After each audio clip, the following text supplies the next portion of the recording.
Hi everyone, welcome back to the channel.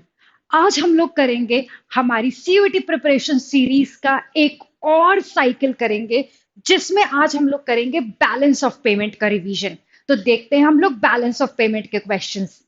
With that, keep on writing your answers in a chat box.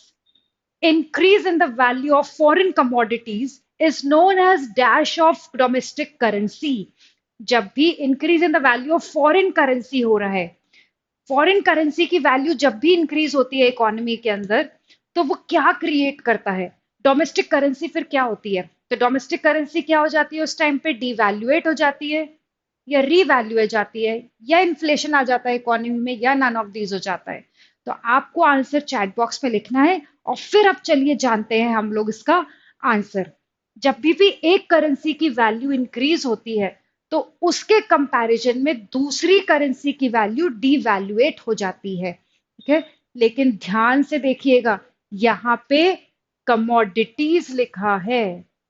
तो increase in the value of the foreign commodities, not currencies. Commodities की value जब increase होगी तो हमारी country की value पे कोई effect नहीं आएगा। So that will be none of these. Commodities का इम्पैक्ट नहीं होगा अनटिल अनलेस कि हम एक्सपोर्ट कर रहे होते हैं या इंपोर्ट कर रहे होते हैं, हमारे को एडिशनल इंफॉर्मेशन की यहाँ पे जरूरत है। So answer is none of these. Next आते हैं, what is the cause of devaluation of any country's currency. को क्या रीजन है किसी भी कंट्री की करेंसी क्यों डिवैल्यूएट होगी, क्यों उसकी वैल्यू कम होती है? Increase in the domestic inflation. Economy में जब इन्फ्लेशन होता है हमारी कंट्री के अंदर, मतलब प्राइसेस हमारे कॉस्टली हैं, that means our goods and services are costly in the international market. तो डेफिनेटली है कि हमारी कंट्री की डिमांड क्या हो जाएगी, गुड्स की कम हो जाएगी।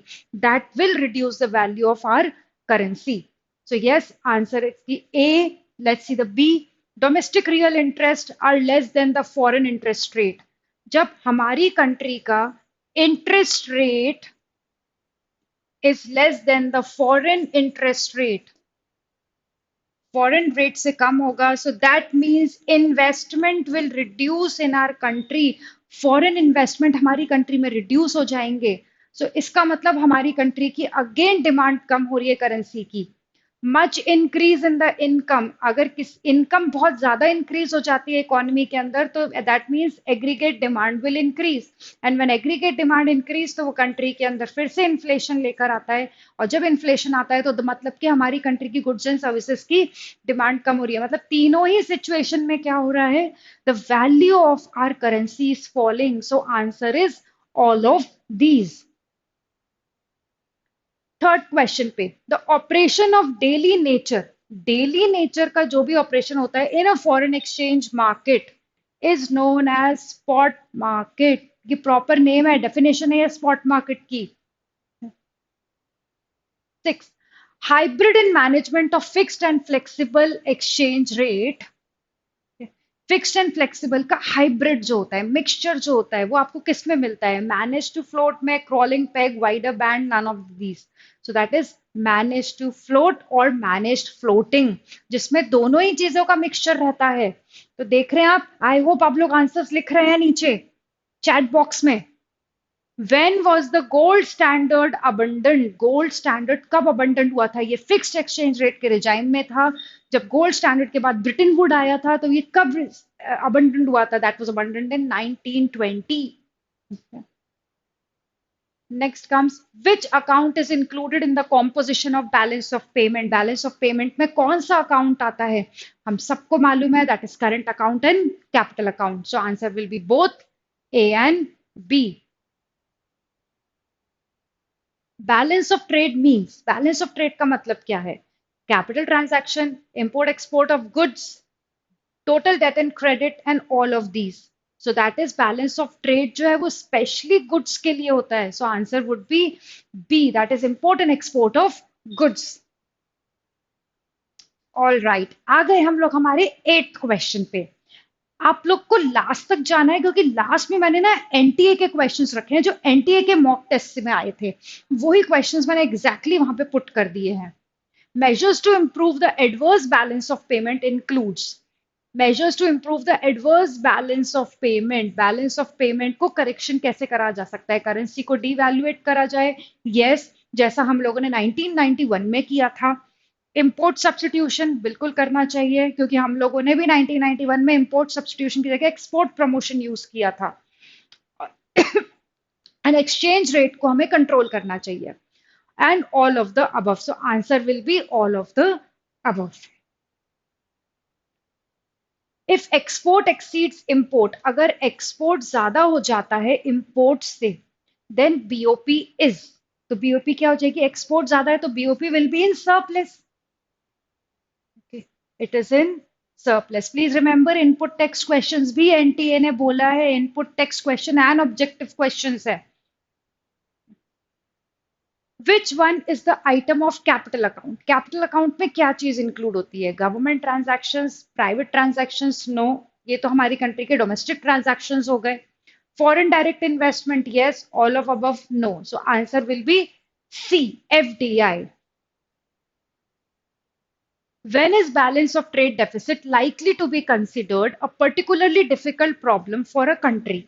जो बैलेंस ऑफ ट्रेड है और स्पेशली क्या है, डेफिसिट में है, ये कब जो कंट्री के लिए बहुत ज्यादा प्रॉब्लम क्रिएट करती है। यहाँ पे मीनिंग क्या हो गया, मतलब export of goods is less than the import of goods, आप गुड्स को इंपोर्ट ज्यादा कर रहे हो रादर देन एक्सपोर्ट, तो ये प्रॉब्लम कब इकोनॉमी में क्रिएट करेगा, when, लास्ट से हम लोग पढ़ना स्टार्ट करते हैं, when imported goods are to cover a temporary shortage, तो ये बिल्कुल नुकसान नहीं हो सकता, क्योंकि टेम्पररी शॉर्टेज को बस कवर अप कर रहे हैं ये। when the imported goods are of raw material for export, बिल्कुल भी नहीं, क्योंकि रॉ मटेरियल अगर आप इंपोर्ट कर रहे हो और फिर आप उसको गुड्स में कन्वर्ट करके एक्सपोर्ट करोगे, तो ये तो फायदे की चीज है हमारे लिए। when imported goods are items of capital equipment, जब आप कैपिटल इक्विपमेंट इंपोर्ट कर रहे हो, मतलब आप बेटर मशीनरी लेकर आ रहे हो, बेटर टेक्नोलॉजी लेकर आ रहे हो, so how it can be harmful to the economy. when the imported goods are identical to domestic products, yes, here we have a chance कि हमारे गुड्स बिल्कुल सेम बन रहे हैं इंपोर्ट गुड जैसे, फिर भी हमारे गुड्स की डिमांड नहीं आ रही, वी आर इंपोर्टिंग, सो ये इकोनॉमी के लिए थ्रेट हो सकता है। नेक्स्ट आ गए हम लोग 12th क्वेश्चन पे। In the spring 2011 the US dollar exchange for 81.6 Japanese yen, in spring 2012 now it is 76.1। यहाँ पे क्या हो गया है, यूएस डॉलर जो है वो क्या हो गया है, वैल्यू उसकी डेप्रिशिएट हो गई है, there is a depreciation in the value of US dollar. पहले $1 पे 81.6 जापानीज येन मिलते थे, अब 76.1 मिलते हैं, that means there is a depreciation in the value of the US dollar in terms of Japanese yen. So what would be expected to rise, they are saying what is expected to rise for the United States as a result of this change, इस change की वजह से United state के लिए क्या increase हो जाएगा, the level of unemployment, no, the price of US export sold in the Japan, नहीं, क्योंकि उनकी वैल्यू तो डेप्रिशिएट हुई है, तो एक्सपोर्ट उनका चीप हो गया है बल्कि ना कि कॉस्टली हो गया है। The rate of imported inflation, yes, this is a possibility, क्योंकि अब इनकी वैल्यू कम हो गई है, तो मतलब दे have to pay more for their imported goods and the volume of the import, no, volume नहीं, तो answer would be C. So क्या इंक्रीज हो जाएगा, prices of the imports increase हो जाएंगे, which will increase the imported inflation in the economy. आते हैं 13th question पे। अब आप लास्ट के, जैसा मैं आपको बोल रही थी 13, 14, 15 मैंने एनटीए के डायरेक्ट क्वेश्चन यहाँ पे पुट करे हैं, तो ध्यान से देखिएगा जो एनटीए ने पेपर डाला था। In international trade if domestic price of the good is more than the world price, अब क्या हो रहा है, हमारे जो डोमेस्टिक गुड्स का प्राइजेस है वो मोर है वर्ल्ड में जो गुड्स का प्राइजेस है, मतलब हमारी कंट्री में महंगा बेच रहे हैं हम लोग as compare to other countries.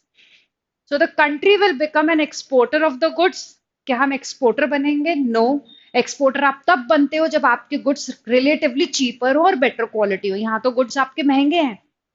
The country will become the importer of the goods, ये पॉसिबिलिटी हो सकती है, क्योंकि हमारी कंट्री में जो चीज महंगी मिल रही है तो हम हमसे क्यों लेंगे, हम तो दूसरों से ले लेंगे, तो there is a possibility.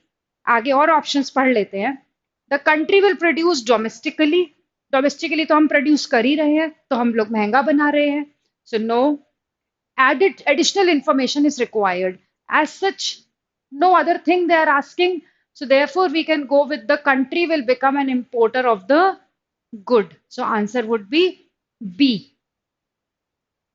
14th question. Another question picked from the NTA mock paper. Which side of BOP a gift from foreigners is recorded? Gift सबसे पहले क्या होते हैं? यूनिलेटरल ट्रांसफर्स होते हैं. यूनिलेटरल ट्रांसफर्स कहाँ पे आते हैं? करंट अकाउंट में आते हैं. ये चीज याद रखनी है आपको. तो मतलब current account. So answer should be between 1 और 2. अब देखना है साइड, डेबिट साइड और क्रेडिट साइड. तो आपको रूल याद रखना है. डेबिट